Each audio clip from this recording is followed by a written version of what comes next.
Welcome to Physician Heal Thyself, the podcast, empowering you to take a whole person approach to your well-being, spirit, soul, and body. Join me, your host, Dr. Lara, naturopathic doctor, entrepreneur, and a servant of Jesus Christ. We are not just a body, we are spirit and soul. It's time to integrate medicine and spirituality into our healing. Let's get started.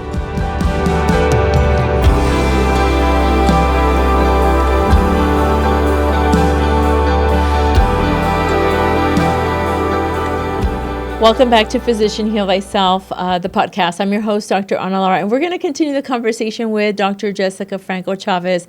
So welcome back, Dr. Jessyca.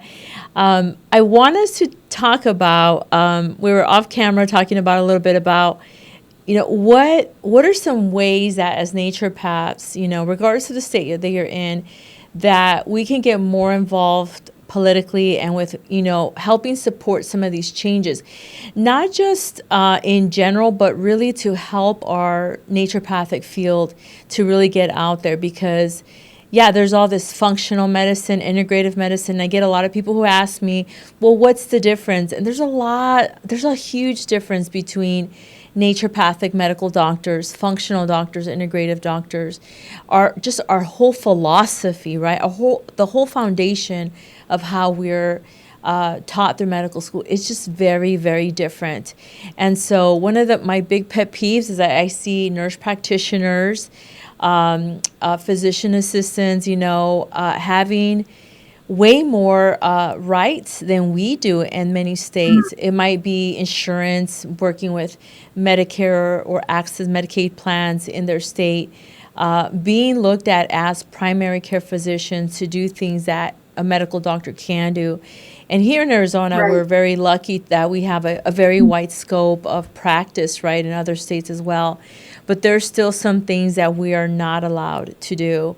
And so what is I know my audience always hears this from me, but what is your take when we're looking at, it's a 2-point question, I guess. What can we do as naturopaths to be more involved politically and pass legislation that will allow more naturopathic doctors to practice the way we practice? That's the first question. And then the other is, how do you distinguish, functional, integrative, and naturopathic doctors? Because I find that a lot of naturopathic doctors are kind of shy about saying, I'm a naturopathic medical doctor, and will market themselves as a functional or integrative doctor instead. And that kind of hurts my heart a little bit, I'm going to be honest. I agree with you on that point. It's curious and good in one standpoint of that at least conventional medicine is aiming to understand that they don't have sometimes all the tools in their bag and the right approach to chronic disease and prevention. And so in that aim, they're wanting and urging their other practitioners to understand functional medicine. Well, for me, functional medicine, it has a lot to do with really understanding lab results in a different framework and way than traditional allopathic doctors. The ranges sometimes, broad or narrow, depending on what is being drawn, don't really appeal to the naturopathic side of things when we're aiming to be preventative, right? And so sometimes it's like they'll check off, oh yeah, your cholesterol, your TSH, thyroid levels, everything looks great. But then if you handed it to a naturopathic doctor, we'd say, wait a second, I'm friends here, and really, truly, if your thyroid levels look like this and you see patterns, and we recognize patterns and we've been trained to look at all of that, then you say, wait a second, you are this reservoir, beautiful reservoir of this water, right? And you're starting to overflow off the top of this reservoir, and you're starting to get cracks in the side and a little bit of water's leaking out. How can we calm the system down so that you can hold all the water, that beautiful life water, and not be pressurized because of inflammation or some chronic disease that is starting to manifest itself. And so more times than not, we are able to help calm the body, bring it to balance, homeostasis, and then also with a lifestyle medicine approach say, okay, well, we know you shouldn't have these types of foods, or you need to be doing this instead, or maybe, taking in certain instances some really good quality physician grade 3-tier vetted supplemental approach is necessary to kind of help fill in those gaps or plug those holes up so the body can breathe and say, okay, I'm going to start this healing journey, and this is why and how I can do it. Functional medicine, from my experience, aims to also kind of be in that category of understanding labs in more of a holistic functioning of the body way. And so they really look at the cellular structures and the mitochondrial structures, the energy powerhouse of the cell. And I think they do a fine job of it, and they're really starting to look more, with Dr. Hyman and on his functional medicine kind of certification program, I believe he has, they really start to look more into food medicine. What does it look like? Preservative-free, anti-inflammatory, different types of diets for different types of people. Fasting is a huge one. And so we do all of that, but that's kind of their bridge, if you will, into the surgical, mostly surgical and emergent and urgent response of traditional allopathic medicine. And then integrative medicine, like the complementary medicine, integrative medicine, that's a little bit more unclear because I feel like it's an older nomenclature, older term for more of an integrative approach of bringing a lot of things together and trying to fix it, but it's a little bit more complex and complicated. And so there are integrative physicians, but it's like, okay, but what do they really do? We need to know the niche, we need to know the focus, maybe there's an area of specialization. And so for me, integrative, it's kind of one of those more looser terms that doesn't really mean so much to the average person, because you need to know, well, what are you trying to integrate? Exactly. What part of what are you trying to do? And so I feel like, to your point on, let's be proud, an actionable item for those listening and for other naturopathic doctors, practitioners, please empower yourselves and each other and get with one of us in the community, or start mentorship, start really proclaiming, I am a naturopathic doctor, a naturopathic medical doctor, and make sure that you say that and make sure that that's at the forefront. I'm not perfect. Sometimes I'm like, oh yeah, I do naturopathic functional integrative medicine in my aim to try to capture their understanding and knowledge. But then I always make sure and explain, well, this is what I do.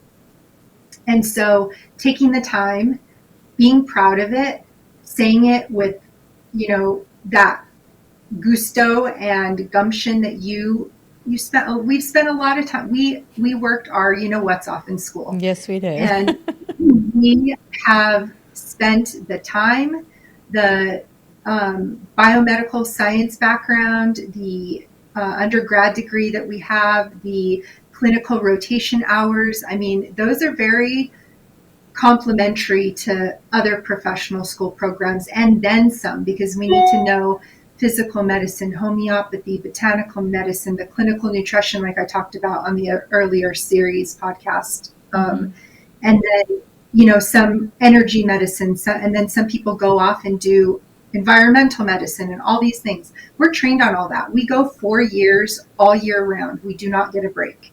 And so we really are able to fill that space appropriately. So be proud of it. And then, from a MAHA Commission initiative and how we can help be a part of this movement. And I'm not even saying be a part of MAHA if that doesn't resonate with you, but there is something happening. People are aware, they're paying attention, they're seeing what's happening in the media, they're listening to RFK Jr., whether they resonate with him personally or not, or like some of what he's said in the past or not. I too, like, I'm not 100% with everybody that I've been working with, but for this I am, for the health of our children and the health of our people and the options and the informed consent and the medical freedom. I am 100% about that, because we all should have medical sovereignty and the right to choose whatever our own health. Everybody has a different health platform. Everybody has different things that they're having to battle on a daily basis. That should be between your doctor, and that patient should be able to make that choice. And so I say, in order to do so, naturopathic doctors need to have a seat at the table. And that's what I'm really pushing for at the legislative level, is making sure that we have a seat at the table within this framework that's happening right now, and that we can continue to have a voice as experts, and that we can be able to understand how to talk to our congressmen and congresswomen. And a lot of times there's more things that you can affect at the state level than even federally. And sometimes that's kind of intimidating for people. You walk into Capitol Hill and there are marble floors and there's people everywhere, and you have to go and talk to this congressman or woman, and you're thinking, oh my gosh, what do I say? How do I frame it? DC Fly, hosted by AANP, is a great place to start. I have to give a shout out to their admin team, the executive director, Lara. They have really transformed this program, and the education that you receive for a whole day. And then we, as some of the more lead, I guess, experts in being able to speak to some of these initiatives or Congress, go in with a little team of students, and we present to congressmen and women or their team, and we say, hey, these are our asks. And the asks are, this time around, it was for Medicaid inclusion into the states that naturopathic medicine is licensed. And then 2 would be for recognition and having HSA and FSA for nutraceutical and dietary supplementation, because 75% of Americans use supplements and they're not covered. The IRS doesn't recognize health and wellness, and they don't see them as a pre-taxed savings or spending. Right. And so Dr. Jessyca, my understanding with that is, because I had to look into the laws, because I was, patients have FSA, HSA accounts. They come to the office, they pay for their visit and their supplements. And it was never a problem before until after 2020 that a lot of my patients were, their company was asking for a letter or record or some justifying the supplements that they were on. That so I had to look into the laws, and so right now the way the laws are written is that if you're using an FSA HSA account to pay for supplements, it has to be recommended by a doctor for medical purposes, which pretty much naturopaths we put it in our treatment plan. We're using these nutraceuticals or herbs for medical reasons. There is a reason behind that, and so we can justify that. Oftentimes, though, it makes practitioners like me having to write letters, and just takes time out of our day, right, to do that, just so that they can cover. But they're wanting to do this every time they make a purchase. So what you're saying is, you're asking for legislation to allow these FSA HSA accounts for people to be able to, say, buy supplements online or from any store without even it coming from a doctor, right? Is that would, correct. Yeah, okay. Correct. So, it over the counter, right? Being able to take, say, I always have patients, they have their staples, right? They have a fish oil or a multivitamin, something that maybe it's not physician recommended at the time, or they've been taking it for years. But hey, is that not within this whole perspective of trying to be a healthier people? and do things preventatively, even on a fiscally responsible scale, right? And trying to tame down the $4.5 trillion of healthcare expenditure per year. 90% of that goes to chronic disease. Mm-hmm. And so the proof is in the pudding. We just need to have an army of experts, and not just a few of us, not just, we had double, I think, the students that we've ever had this last DC Fly, but getting out there, it may be intimidating. Don't worry about it. We got you. We're all learning also. None of us are experts coming out of the door, right? And sometimes you get questions that you really don't know, and you just say, I don't know, but you know what? I'm going to get that information for you, and I know where to get it, and we have a team behind us, and AANMP and our lobbyists are phenomenal. And I would say start there, look into DC Fly. You do have to apply, because a lot of people are applying nowadays, and it's kind of like a little entrance exam online, just to kind of get you, nothing intimidating, but just so that you're in kind of that wheelbase, knowledge base of what does legislative advocacy look like, right? What are we doing? What are we asking? What should and shouldn't you do? And so that would be a huge actionable item. The second is kind of one that I've created for myself. And I've really made it a point to know my senators and House of Reps here in New Mexico. And I make meetings with them. They'll call on me, hey, I want you to come into my office. And I'm like, awesome. Will you be my expert witness? Will you look at some of this information, whether it's a wellness program going to the schools, or I'm helping usher a few bills at legislative session. And my goal for myself, once I started to get a little bit more comfortable, was like, hey, I should make sure that these legislators have my cell phone in their phone. And whenever they need to call on somebody within my expert capacity, I hope that they choose me or ask, or at least I can be part of the conversation. And so I've started to do that. And so I urge others, we're the constituents. They work for us. They also are being a service to humanity. A lot of them don't get paid at all for what they do. And so, listening to people, and you hear some of the stories of constituents, having an argument with their leadership or their senators or whatnot. And you just think, oh my gosh, these people are doing the best they can. They don't hold the golden key at the end of the day. But if you approach them in a reasonable and amicable way, the majority of them do want to help. And so I say, really get involved at that state level.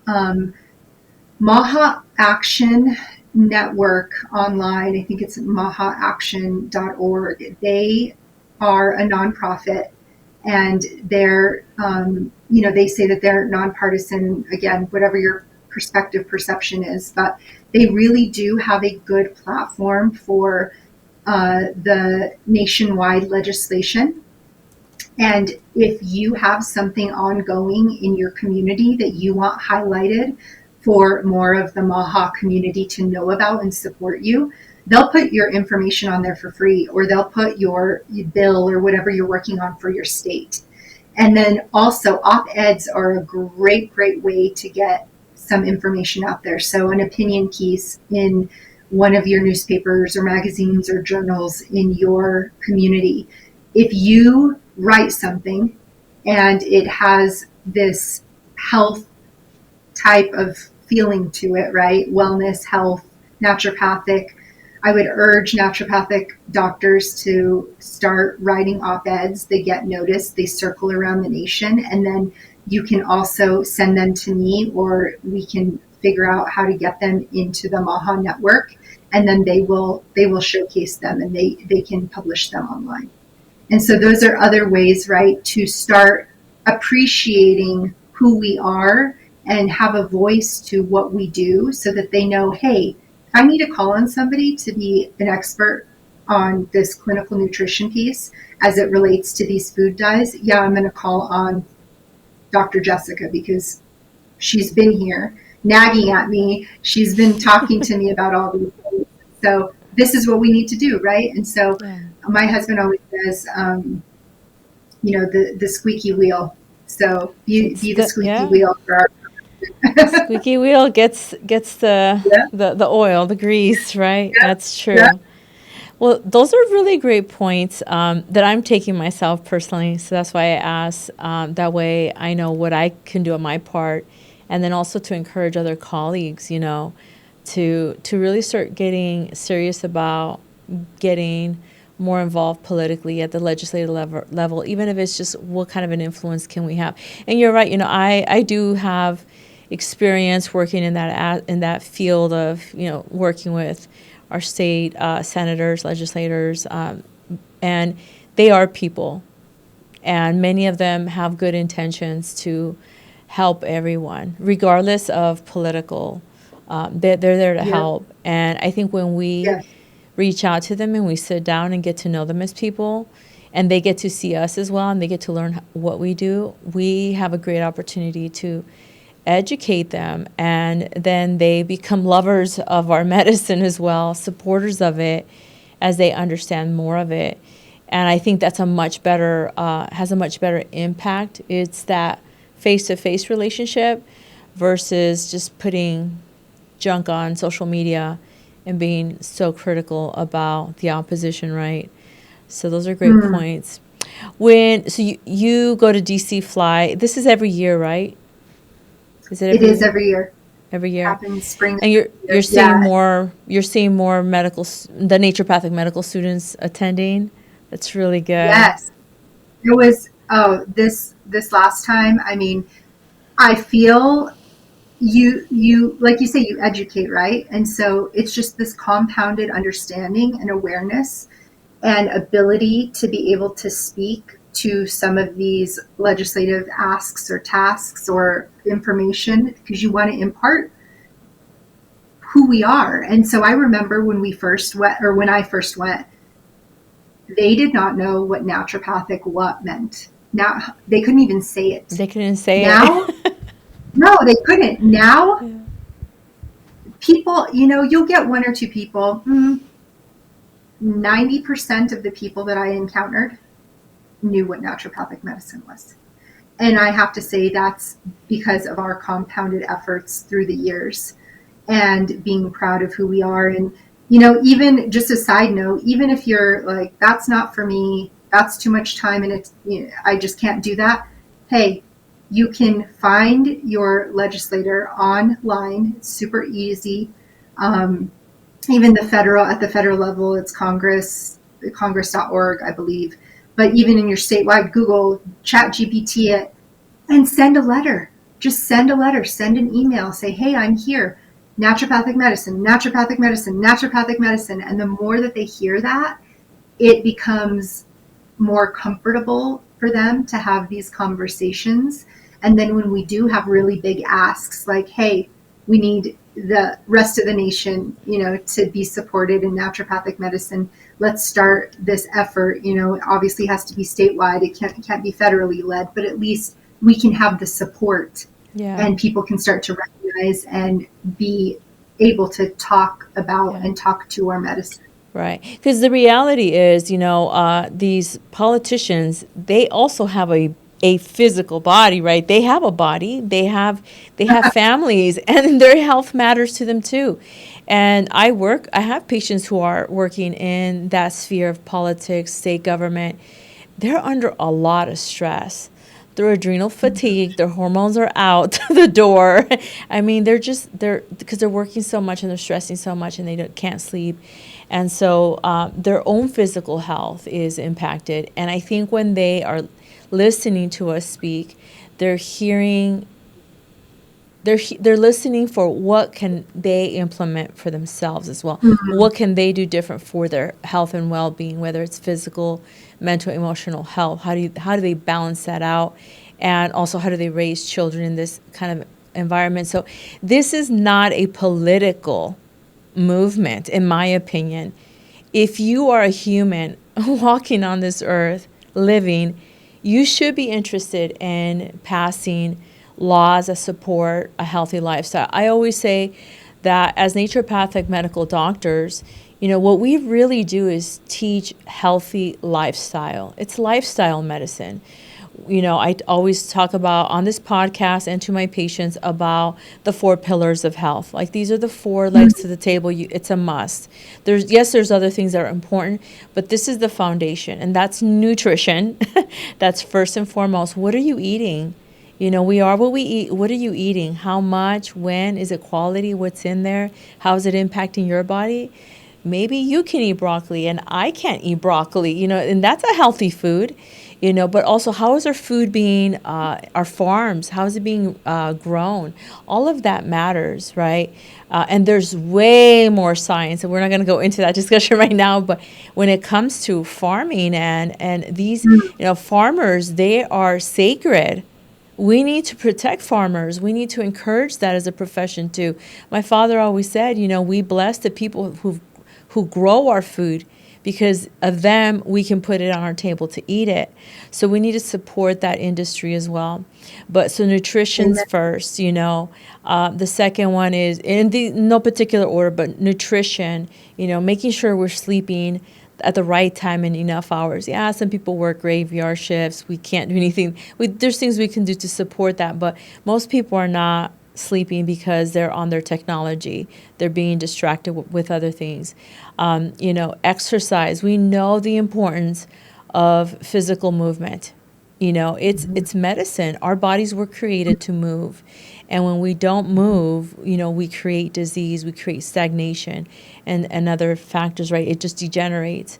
And then the other is that stress management. When we don't have tools or ways to regulate ourselves, to minimize the stress response that our nervous system is experiencing, we're going to deplete ourselves over time, and the excessive chronic stress leads us to making poor decisions in our life, eating not the best food, maybe skipping meals, not being able to sleep, not moving because we're not exercising because we have so many other things to do.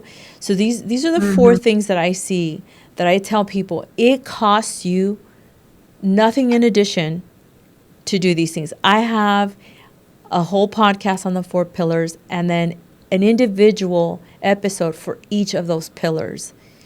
Nice, how many yes. people are listening to that and following that free advice? People aren't. Totally. And so that's when if you can't do it on your own, that's when you need to reach to someone like us, right? A naturopathic doctor who understands the importance of that and can then help guide you. Because the other component of our training, it's like the whole mind-body medicine that, let's be honest, medical doctors don't get that. Nurse practitioners are not doing that as well, unless they are learning that separately. But as part of their program, they're not integrating this mind-body component, which is huge. If we don't align ourselves mentally and emotionally, how our physical bodies are being impacted by that, it's people get stuck in their behaviors, right, in their mindsets. And that sometimes leads to disease. Oh man, I tell you, once you're a practitioner for a while, you start to see the trends of your patient population. And I noticed front and center that the mind-body aspect was something that I couldn't ignore. Did I want to rush into a gastroenterology appointment and just treat the GI system and help them digest their food or the acid reflux they were having? Yeah, but more times than not, if you skip that mind-body connection, that the lock and key doesn't hold, and it just reverts back to, here I am with this acid reflux again, right? And so that's a perfect understanding of making sure that we are whole body aware and we are treating whole body medicine. And the mind is so miraculous and so just able to help you click into that space to say, I'm committing to this, I'm doing this. And so Yeah, I now do more frequency energy medicine balancing first with the patient, and making sure that we can kind of get them to a place where, again, balance, homeostasis to a level of frequency, because we're all frequency. Different organ systems vibrate at different frequencies. And so, really, in order to tuning into a radio station, tuning into a podcast, tune in with yourself. That should be something that you can understand and recognize. Just tune in and start to learn, oh, this doesn't feel right. And this is what it feels like when I do feel right. And again, that's some of that training. And once you get that in motion, reversal of disease and those obstacles to cure won't be obstacles anymore. And I do absolutely think the MAHA movement, everything you just said about the 4 pillars, is what the MAHA movement is standing on. The preventative medicine, the nutrition, the sleep, the diet, the water intake, the environment. To your point earlier, where you're like, people can go overseas and they're totally fine in Italy eating the bread and the gluten and the pasta and whatnot. Well, what's happening here? Well, what's curious here is that we are spraying our crops. And there's a lot of people, especially in the National Health Federation movement, and this one gentleman, Vliger is his last name, he really has this beautiful concept, and it's simple, and I'm sure we all know it and intrinsically know it, but he's like, listen, we have soil poisoned ourselves. And the poison goes into the soil, the grain or that crop grows, that livestock eat that grain or that cereal, then they start to get sick. So they get taken to the vet prescribes a pharmaceutical, then that pharmaceutical starts to imbalance or dysregulate their hormones. So they add more hormones into the livestock. Then we eat the meat that has these added hormones that we don't need. And then we get sick because these hormones are all over the place in our body, can't regulate it, don't know what to do with it, toxin response. And then we go to the doctor to get on a drug to help regulate. It's a vicious cycle. It is a Right? vicious cycle. And it all starts with the soil. What are we growing? And our food, like you said, one of the for the executive orders, one of the pillars, I'll just say, within that document, for those that have read it or that are aware of it, they talk about food medicine, they talk about prevention, they talk about chronic disease, they talk about having a relationship with agriculture and making sure that we're supporting our local farmers and our farm community. And so again, right, awareness is everything. Wherever you're spending your money, you're spending a vote, you're spending a choice. And so again, making sure that we're choosing with our money and our dollar and our voice and saying, no, I would prefer not to spend money on these things because I want to support the local farmers. And I think it's 1% of Americans go to their farmers market or their community, garden days have. 1% of us. It's like we will just completely deflate if we don't have that agricultural sector to our economy. And so that's very true. That's very true. I grew up in an area that it was all it was a community, but there were a lot of farms around. And I remember in the 80s, I'm aging myself here, but in the 80s as a kid, I remember seeing these, how the ice cream truck goes by the neighborhood? Well, this was a food truck. And it was open on both sides. Yeah. And it was from a local farm. And it was all fresh produce, fruits and vegetables and nuts and seeds that they would grow in their farms. And it was all local here in Phoenix.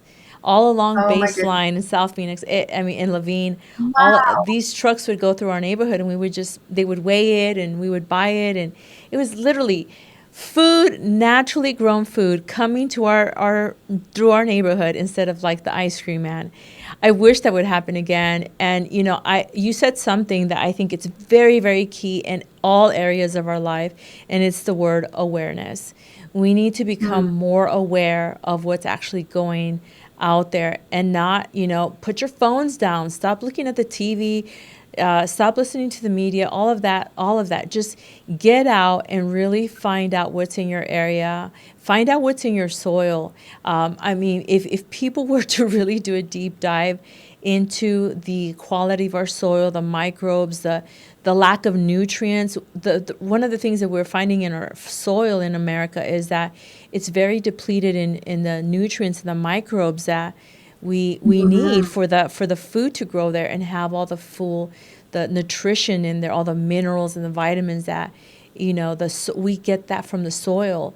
And so if we start off with depleted soil, our food is not gonna, you're eating the vegetable, but you're not getting the full nutrient density that, say, 100 years ago people used to get from their food. And that's a concern to me, for many of us, because we realize we're eating these organic foods, but is it really nutrient dense? But that doesn't mean don't eat it. That doesn't mean don't eat it, because the processed food in a packaging, in a box, in a container, that's not good. And as we get ready to wrap here up, I'm going to tell you that one of the things that led me to becoming a naturopathic medicine doctor, as I was healing myself in 2011, I was struggling with going to finding a doctor that would listen to me, that would get me the results, because the labs were normal, so you're normal, but I didn't feel normal. So I knew I had enough awareness and intelligence to continue to investigate and just dig deep down. And I remember one time I was meditating. I prayed and I meditated because I was desperate. And I was like, what do I do, God? What do I do? And in my meditation, I heard God tell me to eat the food that grows on the soil. I was not on the internet. I was not on social media at that time at all. And I thought, what does that mean? Even at that time, I was like, what is that going to look like realistically? So I'm eating just all fresh fruits, all fresh vegetables, nothing in a can, nothing in the box. At that time, I thought, is that realistic? So I did implement that. I implemented that principle. I only ate fresh produce, nothing that was frozen or in a box or was processed. And that's when I saw my transformation, just by that one move. And so I tell people, you don't even understand the power of food, real food that it has in your body, because you're removing all the junk, all the processed stuff, all of that, and you're just sticking to the foundations of what your body needs. And that was my journey into really healing and recovering and restoring very quickly too. It didn't take years. It was like 2-3 months. I had all these results, not just physically, but on labs, that my doctor didn't even believe me. She actually said, what did you do to make all this change? And I said, I changed my diet. She's like, no, really, what did you do? So even the medical doctor couldn't even comprehend that food in itself was enough to change, to transform my health around, right? And I remember I laughed and I said, I don't know what it is about you doctors that you just don't get it. That the foundation of what we're built, our bodies are physically being built by the food we eat. Of course it's going to make an impact. Dr. Jessyca, I walked out of that office thinking, if she can be a doctor, so can I. And that's what encouraged me. But I knew it had to be something different. I couldn't become a medical doctor. Not because I couldn't, I wasn't able to, because I didn't want to. I wanted to treat people in a different way. And so I really want to encourage our viewers. I know some naturopathic medical students watch the show, and other medical doctors, naturopathic medical doctors watch this. And I hope that this is encouraging to them to just really stand on those principles. There's a lot of high-tech technology, sexy things that people are doing to treat illness, peptides and all of this and all that. get your diet right. Just teach people the foundations, and then build on that. Is it really necessary to spend $200-$300 on all of these new innovative technologies? Is it really necessary to put people on Ozempic and cause other negative side effects for them to lose weight? No, let's address all these things, that all the tools, right? Because as naturopathic doctors, we were given a bunch of tools. We have a toolkit like a mechanic does. A good mechanic has what? Probably hundreds, thousands of dollars in tools. The more advanced the mechanic is, the more tools he has. But I always say the mechanic is never attached to just one tool. He uses them all. So true. He uses them all. So true. And there's better mechanics than there are doctors. People leave offices, right? Think about it. People leave doctors' offices without a solution. After months and months on being on medicine, they still have the same symptoms. They're not improving. A mechanic, you take your car, if your red engine light is on and you pay him $1,000 and you still leave with the red light on, that's not going to happen. You're not going to take your car to a mechanic and say, well, it's still broken, but you owe me $1,000. The standards need to change for doctors too. We need to be held to standards of, we're not completely responsible for the outcome of the patient, right? But we are responsible to do a thorough assessment, do the right evaluations for labs, and so forth and so forth. There's so many other things, but I know for sure I want to be more involved politically here in Arizona to get my feet, wet a little bit and find out how can we create an influence here. We already have a great state with a lot of, like I said, wide scope of practice here in Arizona, but there's still a lot of things that I know that we can further support these changes that are happening at the federal level. But like you said, really we have a bigger impact or a greater opportunity to make an impact at the state level. Any I know you had some things you wanted to share with our audience, some little, opportunities. So go ahead and share some of those things you wanted to share. Yeah, absolutely. I just wanted to say, because it gives good context and appreciation to who you are and why you are here. And again, you've just been a beautiful colleague and friend and partner in health. And I always say partner in health, right? Because we teach each other and we teach our patients, and we can't go home with our patients at the end of the day and say, you're eating wrong, you're doing this.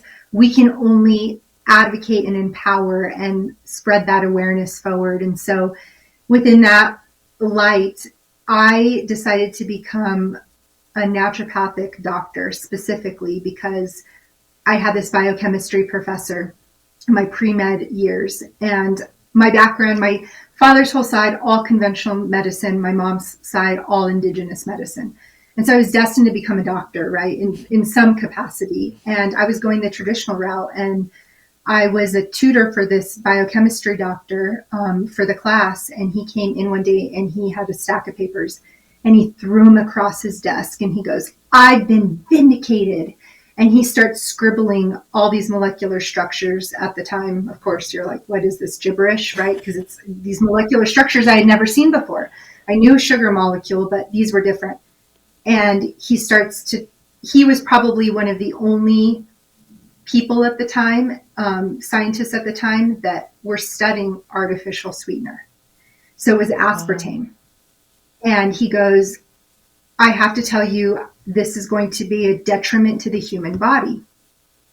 So I'm obsessed about it. I go through all my family's food pantry drawers and I'm like chucking the low fat, sugar-free stuff. And Diet Coke and all that, during that time was all the rage. And I thought, you know what? Something's calling me into more of the traditional indigenous side of medicine. And that's where I found the complement of what naturopathic medical school and license could be. And so I thought, that's what I'm doing. So I go to my professor, and he had already written me my letters for traditional school, and I was already like 7 interviews deep. So it wasn't like I was just starting out. I was already kind of like committed. So this was a big segue for me. And I thought, you know what, something that voice, right, that creator, God, like you're just like, I know that something inside of me is just tickling me in a way that I can't ignore it. And so I went to him and I said, I need another letter, but this time, I need it addressed and it has to be for naturopathic school. And he puts down his glasses and he doesn't say anything. And he goes, "You're better than that." And I didn't know what to say. Like, is that good? Is that bad? Like, that's scary too, that I'm even considering this. And you, who I just admire and adore, don't think that this is the right path. And so, I prayed and meditated on it, and I thought, nope, I will not be happy with myself if I don't at least explore it. And so I did. And I was just the more I started finding out about what naturopathic doctors do, I was like, this speaks to my soul. And the ironic thing is that the reason I really even got into advocacy looking back is that he really was a musing point for me of that. He was a traditional scientist, but was curious in exploring alternative foods and preservatives. And he was really trying to bridge that understanding between food medicine. What is a food medicine? What is not a food medicine, right? Aspartame is not looking like a food medicine. We need to start, really having conversation about this and researching it. And he was. And I think how curious, like, he's in a traditional setting, yet he's thinking untraditionally. And he still can't appreciate that I want to do more of the untraditional role and explore or teach my patients that aspartame, no, is not the solution to a sugar-free lifestyle. And so that's been a point of advocacy for me, is making sure that I continue to teach people like him that naturopathic medicine is the way forward for true rehabilitation of health and wellness and to help us live stronger, healthier lives. And so I just wanted to say that, because when you're thinking about being an advocate, you have to know your why.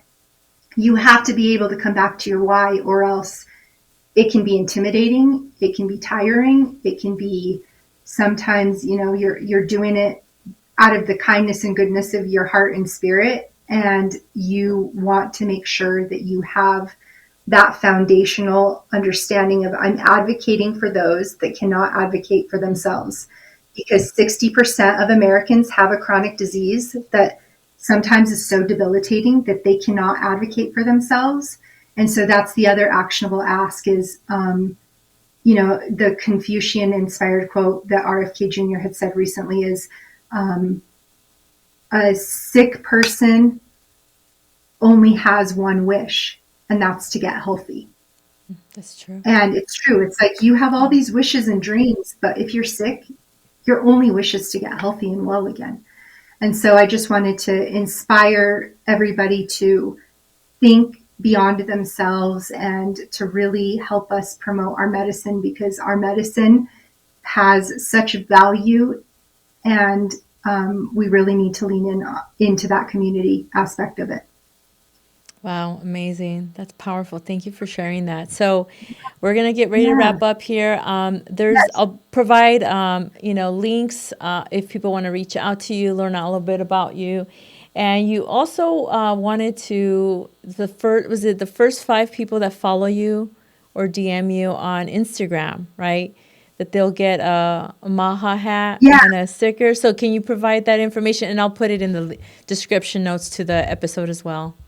Yeah, so I have, again, this is from the MAHAaction.com. I think I said .org earlier, excuse me, MAHAaction.com. They are some of my teammates that provided some great caps and stickers. So for those of you that are interested, I want to give away some of those goodies. So the first 5 people, if you want to DM me and follow me on Instagram, give me your address and I will ship you a few hats and stickers. And just make sure you note on there that you heard this on the Physician Heal Thyself, the podcast, and that way she knows who to send that to. So thank you so much, Dr. Jessyca, for sharing your time, your expertise, your knowledge, your experience. I always appreciate you, and we will catch up again. Before our audience, I want to thank you for listening to this episode of Physician Heal Thyself, the podcast. Please make sure you like, share, and subscribe to the channel. And until next time, be blessed. Thank you for listening to Physician Heal Thyself, the podcast. If you like what you've heard, please like, share, and subscribe. Help this message reach more people who may need to hear it. Leave your comments. I want to know what you think. If you're interested in learning more about Raíces, visit our website at raicesndmedcenter.com. Until next time, be blessed.